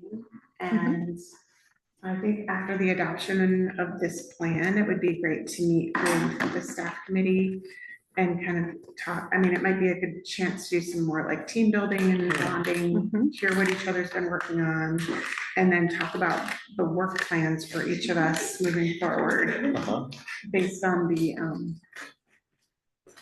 strategic plan. So I'm guessing if council doesn't adopt until November, I guess I just wanted to know, are you thinking it would be good to do something in this year or like early next year, but before our council presentation on our work plan? When is our council presentation? It's usually March. I'd say before. Yeah. Just because if we're gonna do a presentation to council, we should probably be more in tune with each other. Oh, for sure. I just wondered if you wanted to do it like this, like November, December, or January. November, December, if we can get enough buy-in, if like travel plans, people's schedules work out. Could you do it? I'm gonna be gone the first week, either the first or the second week of November. Could do a doodle or Yeah, we can do a doodle. I just wanted to get like a general time frame to start the doodling business. Evening after, like an evening meeting or like dinner and meeting. Dinner. Yeah. I heard the word dinner. It's like meeting. Dinner and meeting. Mhm. Okay. I think weekends will be harder to get staff here, so. Yeah. Oh, yeah. Yeah. Okay. All right, I will work on. Okay. I'll check out the stuff. All right, moving into. We need a last. Do you want to start up? Oh.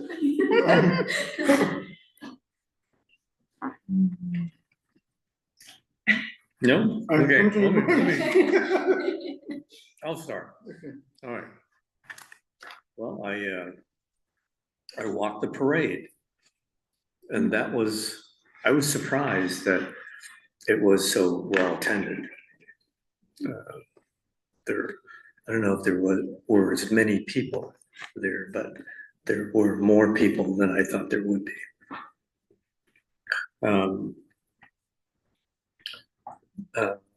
August the 5th, National Night Out. That was well attended as well. The DEI table was busy. We met and talked with lots of people. Edmond School District Resource Fair on August 14th. I'd never been to one of those. We handed out backpacks and things like that. There are tons of people in line, people that wanted to get in and pick up the resources. There's so much need. What's that? That means there's so much need. Yes. Because the people who line up are Yeah. for this plan, right? Getting free stuff. Yeah. It's an Those are the awesome things I event. did. Yeah, Yeah. Yeah. How long were you there? when they closed down at 8. Oh, no. And Chris came and picked up Emily. I was gonna see if you could take her when you left, but Yeah. then you were gone. By the time, it was just a steady stream. And then she didn't even I notice. went over to, I couldn't get settled. Yeah. Like nobody knew what my job was. So I went over to the kitchen, helped out there, took out apples, went out to the front of the line. Anyway, but that was fun. It was Yeah. It's the first time I've done it too. really Cool. interesting. I was glad to be of help. Now, are you ready? Yeah. I didn't do much. You were out of the But country. Yeah. And I did some stuff overseas that I'm not allowed to talk about. But August 10th, I went to the North Seattle Jewish Festival. That was interesting. Then I went to the Sound of Africa Festival that was in Everett. Oh, nice. I didn't stay long. It was not really. I wasn't really impressed. It just felt a little too pushy.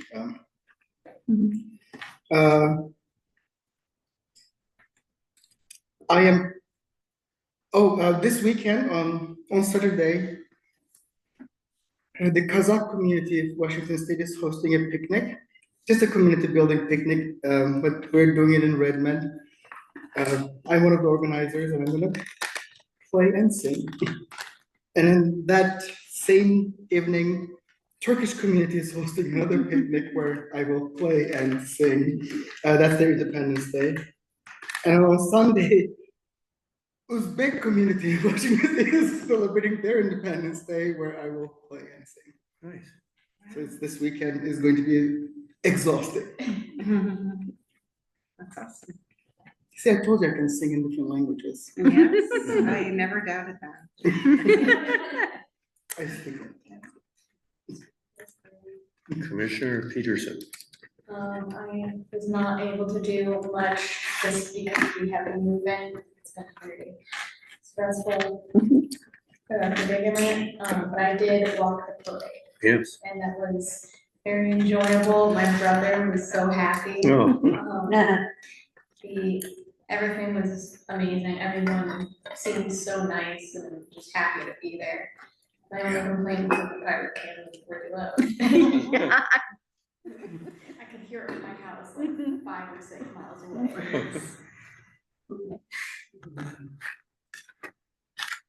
Okay, and I also marched the parade and had a good time and still a little bit of candy left when I got to where my grandkids were. I also did National Night Out and I agree that was really well attended and we talked to a lot of interesting people and that was good. Also went to the council meeting where they had another opportunity for community members to come in on the clock stuff. You were there. Oh, yeah, I was there for that too. Yeah. And that was also really interesting. I mean, we were very concerned about it. Mhm. That's gonna be an ongoing issue. Tomorrow, you and I are meeting with Sam, Sam Doyle. yeah. Regarding that. Yeah. We'll get your folder there. Yeah, and so I think that is on my list. Mhm. Okay. Now we begin. Yeah, You should just write it down and hand it to us. So into the parade. Should we take a little break before? It's not that long. I went to the parade. I took my daughter to a quinceañera party. That was really cool. Chris was supposed to take her, but then she wasn't sure about the whole thing. So we all went and we were gonna drop her off and we kind of walked down and it was very welcoming and so we ended up staying until like 10:30. Oh. It started at like 3. It was awesome. We did Twilight Camp for Girl Scouts in City Park in Edmonds. And while City Park has some really great things, I very much appreciate our Mountlake Terrace parks. And this Friday event at the pool was actually at the Mountlake Terrace Rec Center. And they used the little play field next to the Sonics basketball hoop to do their skits. And it was really fun watching all the families come to Mountlake Terrace. And then we kept their kids while the kids went swimming and the parents watched the skits and then were hanging out. So I think several of them went to Mountlake Terrace businesses. So that was exciting. We had the League of Women Voters board retreat and talked about the plans for the next upcoming year. National Night Out. And then there's a volunteer opportunity at the Snohomish County Auditor's Office on August 6th for validating the primary election. Mhm. And so they had pulled random batches on Monday, and then on Wednesday they did a public counting of a couple of select batches by hand counting and verifying the computer results. So that was very cool. My kiddo went to a art journaling day at Verdant. And so I guess it's a program that they run year round for teens. I was at the resource fair. My kiddo and I got there around 2:45 and I was there until 8 handing out backpacks with Nourishing Network. I spoke at the executive board meeting for the American Red Cross Northwest Washington chapter about being a DAT responder. And continuing our partnership there and confirming who's coming to Welcoming Week from their team. We are doing a Constitution Week planning for the League of Women Voters, and we're hoping to do one here in Mountlake Terrace. I know it's the same week as the art show, so I don't know exactly where we're going to do it yet, but the League of Women Voters have identified that on the governmental website, some of the Constitution paragraphs are not all there as they had been previously. And so it's not something I would typically have gotten super involved in, but so the League of Women Voters is going to have a very casual Constitution and Bill of Rights reading during Constitution Week at the 7 main cities points in Snohomish County. And Mountlake Terrace is one of them. We're just gonna hand out paper copies of the Constitution. If you wanna come, we'll have snacks. Where's that? Snacks. I don't know the exact date. November 14th to the 21st is Constitution Week. I attended the presentation at the Edmonds School District when they adopted the Every Child Matters Orange Shirt Day. And I wore my PTA Council orange shirt, so I'm in some of their photos. So I was not going to be, and then they put me in. So that was really cool. So that is what I did, but I do have a couple things coming up that I'd like to share. So Washington Public Schools there's a group now that's Public School Strong, and Tom Gerard had shared about this. And so I'm planning to attend September 9th from 4 to 5:30 at a Zoom session to orient. It's an orientation about their body of work and advocating for funding for schools. The Ways In training that our guests had talked about during their public comment is on my calendar for Thursday from 6 to 8. That day, August 28th, is also the Hawk Walk at Mountlake Terrace High School. First day of school, September 3rd. Cops and Clergy meeting is on September 4th. We've heard they're doing the active second. And they're doing the active shooter. Oh, so they're not doing it Thursdays. Okay. Yeah, you did put the second in me. All I know is what was the. I will write Sergeant Porter and ask him that. There's also, that's Thursday is crafting at Snow Isle Library, and there's doing cards, and there's been a big push to have homemade cards sent out to senior centers, and I don't know if Vineyard or MBK are doing that yet, but I thought that might be a fun connection. And then the Luminary Walk is coming up September 13th. That's where we have our next meeting. And then Constitution Week is September 14th to the 21st. And that during that same time frame is also National Voter Registration Day. So in the past couple of years, we partnered with Common Power and the League of Women Voters and staffed a couple of hour shifts at Goodwill's. And so that registration should be up and out, and I will share it with Carolyn when I find the email that has the link in it. I know we normally for Constitution Week have our friend from the DAR but I wonder if we could also have another guest from the League of Women Voters. Oh, That would be phenomenal. Kind of share what you're up to. DAR? yeah, Daughters of the American Daughters of Revolution. America. Oh shoot, what's her name? I'd say it's Betsy or Betty, but I don't recall. But maybe not. Maybe that's just. No, I know her. My grandmother was in DAR, and so yeah. I don't recall her name, but I can talk to Jeff about that if you think it's worth sharing, like a brief update on some of the activities. Yeah. If Matt gets back to you and says it's Thursday and not Tuesday, would you share that? Yes, I will let you know. And then I will find out, yes, we're finalizing our volunteer plans of when they will be and exactly where.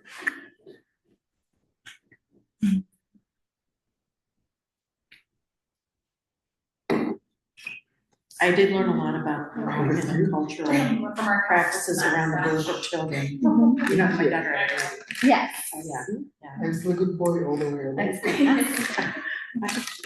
was gonna ask how she's doing when we're officially. We just believe we didn't have to slaughter a sheep in my son's backyard, but Smell that fresh baby out there. Baby head still, Sorry. yeah. We also have a refreshed grandma.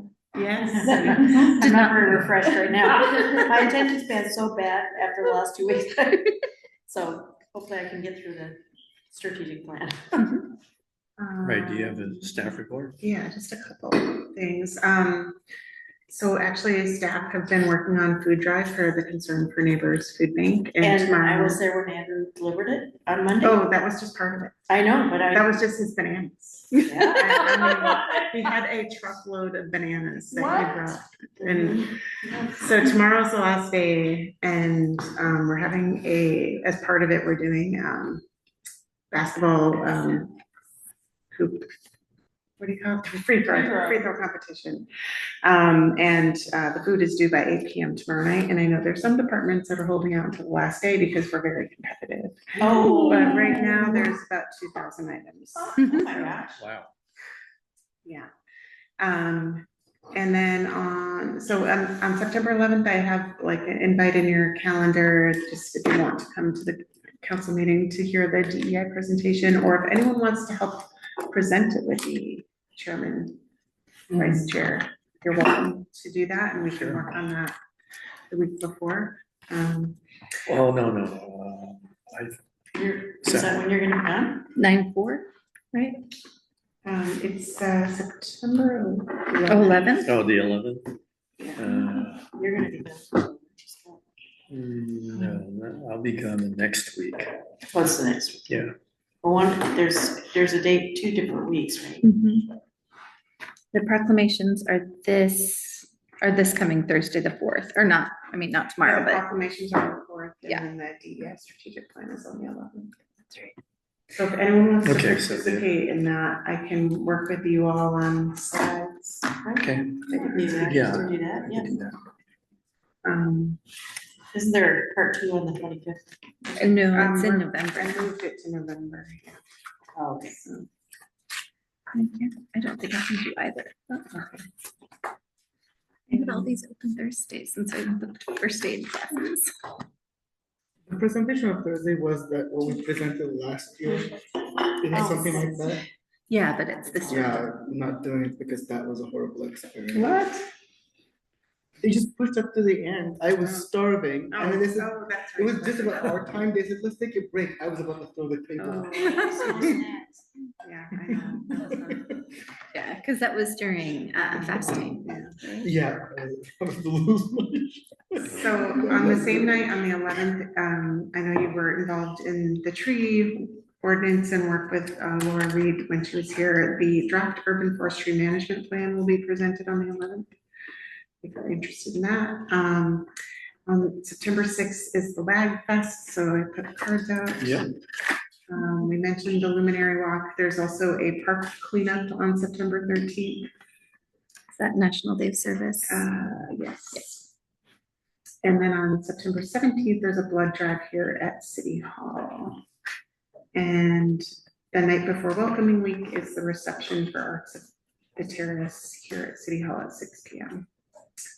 So What's the reception for again? the Arts of the Terrace. Oh, that's right. Yeah. I just didn't hear you. I'll send those on an email just so you have them. Yeah. And that's all I have. Okay, thank you. New business. Any, Any new business? A new business. excuse me. It's not new business, but if we cannot get does the Hispanic Latino cover Spain? What does it say? It's not, I mean, it's not national. I don't think that was the intent. There's like a different picture. Okay. I have no comment.